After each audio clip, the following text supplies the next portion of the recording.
Comment cela a-t-il pu se produire? J'ai reçu la nouvelle dévastatrice que ma fille, qui en était à son dernier mois de grossesse, était décédée pendant l'accouchement. Il semblait qu'elle avait déjà été ramenée à la maison. Mon mari et moi nous sommes donc immédiatement précipités. Et la vue de ma fille allongée dans le cercueil m'a presque fait tomber à genoux de chagrin. Mais lorsque j'ai regardé son visage à travers la petite fenêtre du cercueil, j'ai senti que quelque chose n'allait pas. Sans réfléchir, j'ai tendu la main pour la toucher, mais mon gendre s'est empressé de m'en empêcher. J'ai eu beau le supplier d'ouvrir le couvercle pour un dernier adieu, il a refusé obstinément. Quelque chose ne va pas. Et lorsque j'ai tranquillement trouvé un moment pour examiner son corps, en tant qu'infirmière, j'en ai eu la certitude. Ce n'était ni une maladie, ni un accident. Il s'agissait sans aucun doute d'un meurtre. Je m'appelle Cathy. J'ai travaillé comme infirmière pendant 40 ans et je suis maintenant à la retraite, vivant comme femme au foyer. Ma fille unique, Kelly, est également infirmière et s'est mariée à l'âge de 30 ans. Son mari est Matthew, un étudiant de son université qui a 3 ans de plus qu'elle. Lorsque mon mari et moi l'avons rencontré, nous avons tous deux eu l'impression qu'il n'était pas très fiable. En effet, lorsque Kelly nous a dit qu'elle voulait l'épouser, Matthew travaillait à temps partiel. Bien que titulaire d'un diplôme respectable de pharmacien, il n'avait pas poursuivi cette profession après avoir obtenu son diplôme universitaire. Nous étions opposés à leur mariage et avions posé comme condition que Matthew trouve un emploi à temps plein et parvienne à la stabilité avant que nous ne donnions notre accord. Cependant, il a eu du mal à trouver un emploi. À la demande de Kelly, mon mari s'est arrangé à contre-séure pour que Matthew rejoigne l'entreprise pharmaceutique où il travaillait à l'époque. Bien que nous attendions de lui qu'il travaille avec diligence, les performances de Matthew en tant que représentant commercial étaient lamentables. Selon son patron, il se relâchait constamment et sa réputation auprès des clients était plutôt mauvaise. En conséquence, son salaire était faible et il semblait que leur subsistance dépendait fortement des revenus de Kelly en tant qu'infirmière. Lorsque Kelly a eu 31 ans, nous avons appris qu'elle était enceinte. Ne te pousse pas trop, lui ai-je dit, sachant combien de temps elle passait debout au travail. Elle m'a rassuré calmement en me disant, ça va aller.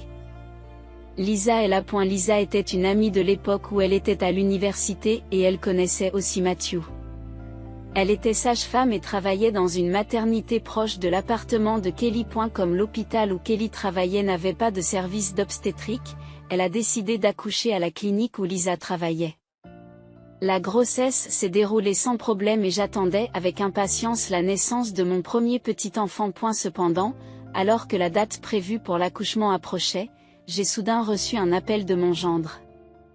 Kelly, comment cela a-t-il pu se produire? Je n'arrivais pas à croire ce que j'entendais et mon esprit est devenu vide. Il m'a dit que Kelly était décédée pendant l'accouchement. J'arrive tout de suite. C'est la clinique où travaille Lisa, non? Mais Matthew, bredouillant, m'informa que Kelly était morte la veille, et qu'elle avait déjà été ramenée à la maison et placée dans un cercueil. Pourquoi ne pas me l'avoir dit plus tôt? Les mots étaient sur le bout de ma langue, mais je les ai retenus. Nous nous sommes précipités, mon mari et moi, à l'appartement de Kelly. Qu'est-ce qui s'est passé? Racontez-moi tout. Nous avons insisté auprès de Matthew pour obtenir des réponses. Matthew a répondu. Je suis désolé. Je n'arrivais pas à croire que Kelly était vraiment partie. Je n'ai même pas pu me résoudre à passer l'appel. Il semblait trop désemparé pour répondre correctement. Voyant cela, Lisa, qui était avec Kelly depuis le début, a expliqué qu'il s'agissait d'une hémorragie massive. Il semble qu'elle ait été aux côtés de Kelly pendant tout ce temps. C'est alors que j'ai fait face à ma fille pour une dernière rencontre pleine de tristesse. Mon mari, qui se tenait à mes côtés, n'a pas pu retenir ses larmes en sanglotant aux côtés de Kelly à travers la petite fenêtre du cercueil. Alors que je me penchais doucement pour la regarder, quelque chose m'a frappé. Quelque chose ne va pas. Je l'ai senti instinctivement. Ayant travaillé comme infirmière pendant 40 ans, j'avais déjà vu des femmes enceintes perdre la vie pendant l'accouchement. Je savais que la cause la plus fréquente était une hémorragie massive, mais il y avait quelque chose sur le visage de ma fille qui ne correspondait pas à ce que je savais. Lorsque, par réflexe, j'ai tendu la main pour la toucher, Matthew et Lisa se sont empressés de m'en empêcher. « S'il vous plaît, ouvrez le couvercle du cercueil. » Matthew a répondu, « Les pompes funèbres ne le permettront pas. » Mais c'est notre dernier adieu à Kelly. J'ai supplié Matthew parce que je voulais faire des vérifications plus approfondies pour être sûr, mais il a immédiatement refusé. Je dois trouver un moyen d'enquêter sur cette affaire. C'est dans cet esprit que j'ai demandé à Lisa d'aller acheter des boissons au supermarché voisin. Après son départ, j'ai fait signe à mon mari du regard. Et elle a semblé comprendre immédiatement et a trouvé un prétexte pour emmener mon gendre à l'extérieur. Profitant de l'occasion, j'ai ouvert le couvercle du cercueil et j'ai examiné le corps de ma fille. Le vague malaise que j'avais ressenti s'est rapidement transformé en certitude. Comme je m'en doutais, la prise de conscience a été si choquante que j'ai eu des vertiges et que j'ai eu du mal à tenir debout. À un moment où j'ai réussi à refermer le couvercle, ils sont revenus tous les trois de l'extérieur. Submergé par mes pensées, je fus soudain frappé par une vague de nausées. Je suis désolé, il faut que j'y aille. Je m'excusai et sortis précipitamment de la pièce, me dirigeant vers le parking de l'immeuble. Ne voulant pas être vu, je me suis accroupi derrière quelque chose et j'ai essayé de me calmer lorsque deux personnes se sont approchées. Elles n'ont pas semblé remarquer ma présence et ont commencé à se disputer. Non, c'est horrible. Leur conversation m'a permis de découvrir une autre vérité choquante. J'ai senti monter en moi une colère incontrôlable. Lorsque je suis retourné dans la chambre un peu plus tard, il semblait que Matthew venait de finir de discuter des arrangements avec l'entrepreneur de pompes funèbres. Ils m'ont dit « à demain » et ils sont partis. Demain ? Me demandant ce que cela signifiait, j'ai demandé à mon mari de m'informer que l'enterrement était prévu pour le lendemain. Il n'y a pas lieu de se précipiter. Et si c'est demain, il n'y aura pas assez de temps pour prévenir les amis et les connaissances de Kelly. À ma grande surprise, mon gendre s'est moqué. Cathy, tu ne le sais peut-être pas, mais les funérailles familiales sont la norme de nos jours. Nous n'avons pas besoin d'en faire toute une histoire. Disons simplement au revoir à la famille proche. Mais j'ai commencé à protester, mais même Lisa a accepté, en disant que les amis de Kelly sont occupés et ne pourront pas venir de toute façon. Bien qu'elle ait elle-même prévu d'y assister, elle n'a pas tenu compte de mes inquiétudes. Comprenant qu'il serait vain de discuter davantage, j'ai décidé de me dépêcher de rentrer à la maison. Après tout, j'avais beaucoup de choses à faire. À mon retour, j'ai remarqué une enveloppe dans la boîte aux lettres. C'était une lettre de Kelly qui m'était adressée. À en juger par le cachet de la poste, elle avait probablement été envoyée la veille de l'accouchement. Je l'ai rapidement ouverte et la lettre était remplie des espoirs de Kelly pour l'avenir. Elle commençait par « J'écris ceci parce que je suis trop timide pour le dire face à face ». Elle a commencé par nous exprimer sa gratitude. Ensuite, elle a partagé ses espoirs pour l'enfant qu'elle était sur le point d'avoir. Sachant qu'il s'agissait d'une fille, Kelly a écrit d'une écriture joyeuse et fluide. Je veux l'appeler Emily. Elle avait également énuméré de nombreuses choses qu'elle voulait faire pour sa fille. La lettre se terminait par « Je suis sûre que je compterai beaucoup sur toi dans les jours à venir. Maman, je te remercie d'avance. » En relisant la lettre, mon mari et moi n'avons pas pu empêcher les larmes de couler. Après avoir pleuré à chaudes larmes, j'ai décidé de venger Kelly.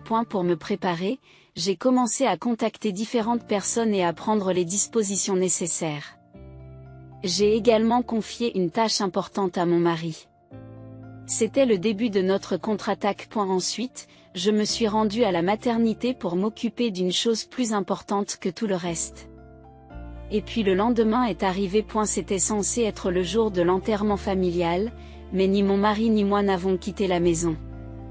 Vers midi, Matthew est entré en colère avec son amie Lisa. Matthew a crié « Qu'est-ce qui se passe ?» Quand je suis arrivée au funérarium, on m'a dit que les funérailles de Kelly avaient été annulées. Lisa, qui se tenait à côté de lui, les sourcils froncés, a ajouté « Ce n'est pas tout. Quand je suis allée à la clinique, on m'a dit que la grand-mère avait pris le bébé de Kelly.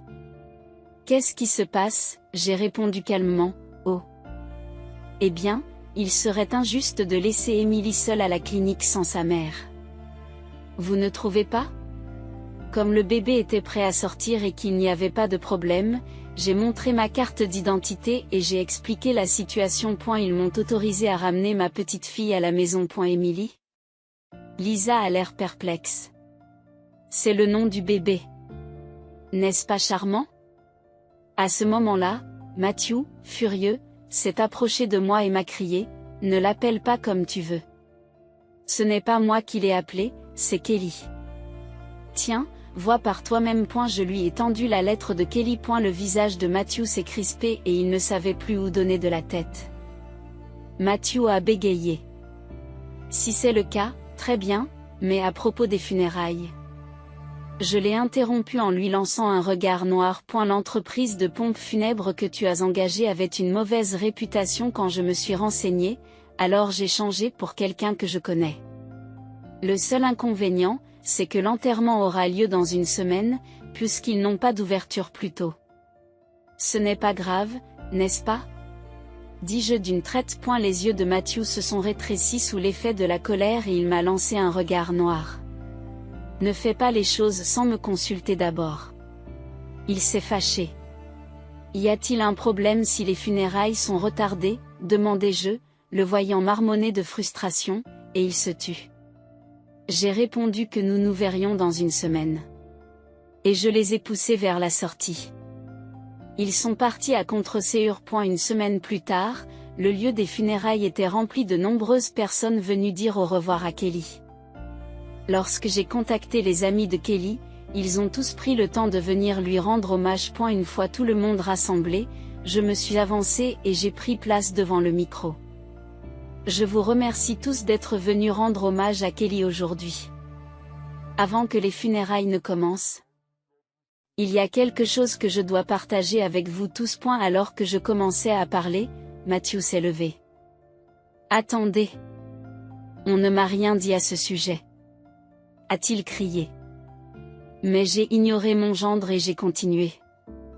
Je dois vous faire part du testament de ma fille. Le testament? Quel testament? Matthew a été surpris, mais il a rapidement affiché un bref sourire. Sourire sournois. Cela ne m'a pas échappé. Alors que la salle se taisait, j'ai commencé à lire le testament à haute voix en présence de l'avocat. Le testament commençait par des mots de gratitude à l'égard de son beau-père, qu'il avait beaucoup aimé. Oui, c'est mon mari actuel qui a élevé Kelly. Mon ex-mari était un homme riche. Lorsque nous nous sommes mariés, on m'a souvent accusé, moi qui n'étais qu'une infirmière, d'en vouloir à son argent. Finalement, je n'ai pas pu m'entendre avec sa famille et je suis partie, emmenant Kelly avec moi. Plus tard, j'ai rencontré mon mari actuel et nous nous sommes remariés lorsque Kelly était à l'école maternelle. Bien que nous n'ayons pas eu d'enfants ensemble, il aimait Kelly comme si elle était la sienne. Certaines personnes présentes à l'enterrement, qui ne le savaient pas, étaient émues aux larmes. Matthew s'est interrompu. C'est hors sujet. Venons à l'essentiel.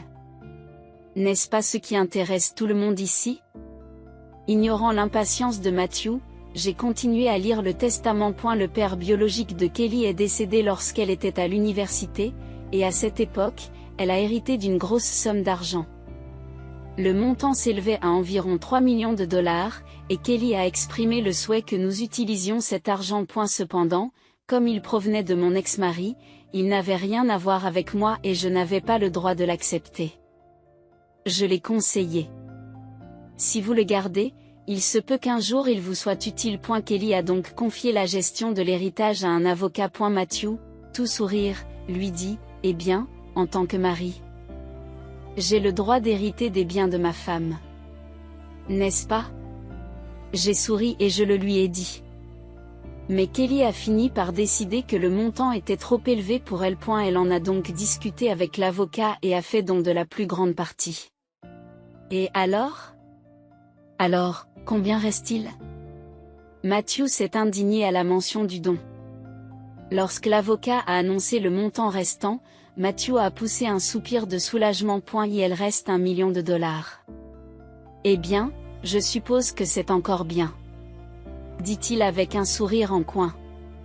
Mais le testament stipule que l'héritage doit être divisé en 3 parts égales entre les parents de Kelly et l'enfant à naître. Annoncé-je. Le visage de Matthew est devenu rouge de colère. Quoi? C'est une blague. Alors quel était l'intérêt pour moi d'épouser Kelly? S'écria-t-il. Les participants le regardent avec dédain, mais Matthew ne semble pas le remarquer. Tu as beau te plaindre, ce testament est juridiquement contraignant et rien ne changera, lui dis-je en le regardant dans les yeux. Son visage est devenu encore plus rouge et il s'est dirigé vers le cercueil de Kelly. Qu'est-ce que tu fais? M'écriai-je. Je ne serai pas satisfait tant que je ne lui aurai pas donné un morceau de mon esprit.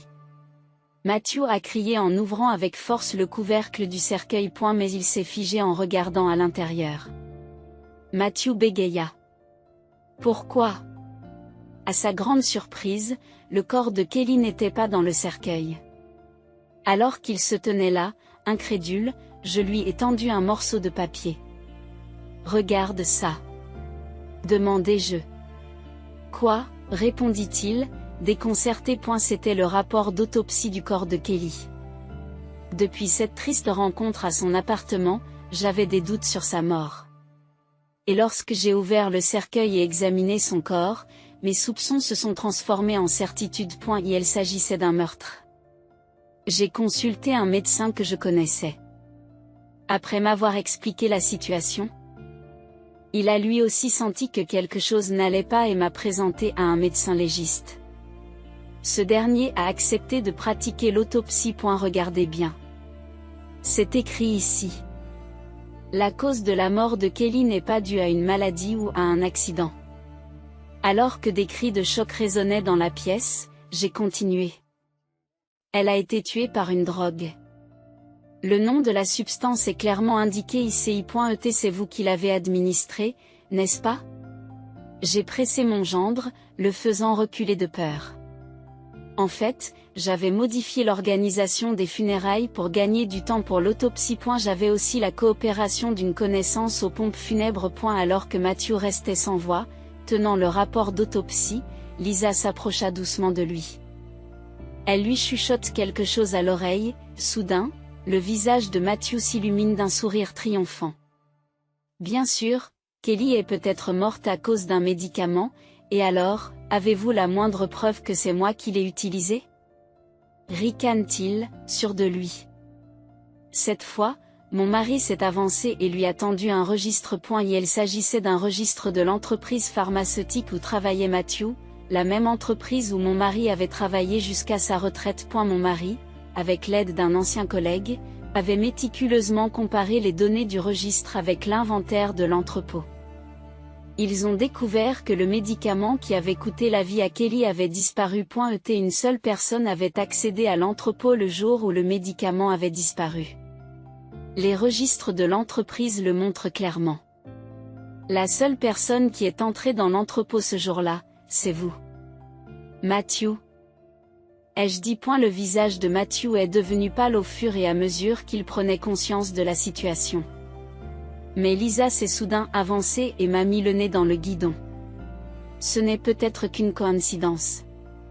Tu ne peux pas être certain que le médicament utilisé sur Kelly provient de l'entreprise de Matthew. En entendant cela, je n'ai pas pu m'empêcher de rire. C'était un cas classique de trop en dire. Oh, alors vous l'appelez Matthew, n'est-ce pas? Je croyais que vous l'appeliez par son nom de famille. Fis-je remarquer. Le visage de Lisa s'est crispé et elle a commencé à paniquer. Alors? C'est juste une habitude qui date de l'époque où nous étions à l'université. Elle a bégayé pour se défendre. Sans répondre, j'ai sorti mon téléphone de ma poche et j'ai lancé un enregistrement audio. Il s'agit d'une conversation entre deux personnes, un homme et une femme. Ce sont les voix de Matthew et Lisa, n'est-ce pas? Demandai-je de manière rhétorique, même si la réponse était claire. Dans l'enregistrement, ils s'appelaient Matthew et Lisa.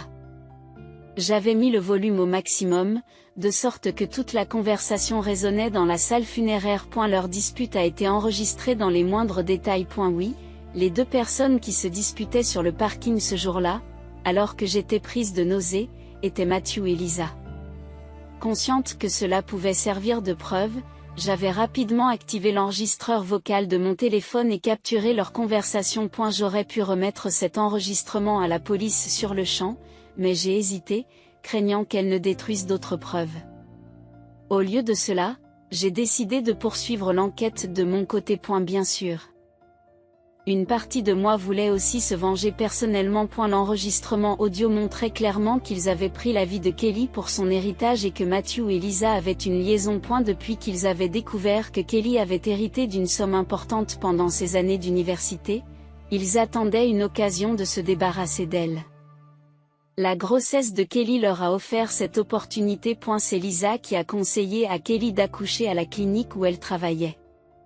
Pendant le chaos de l'accouchement, Lisa a injecté à Kelly la drogue que Matthew lui avait fournie.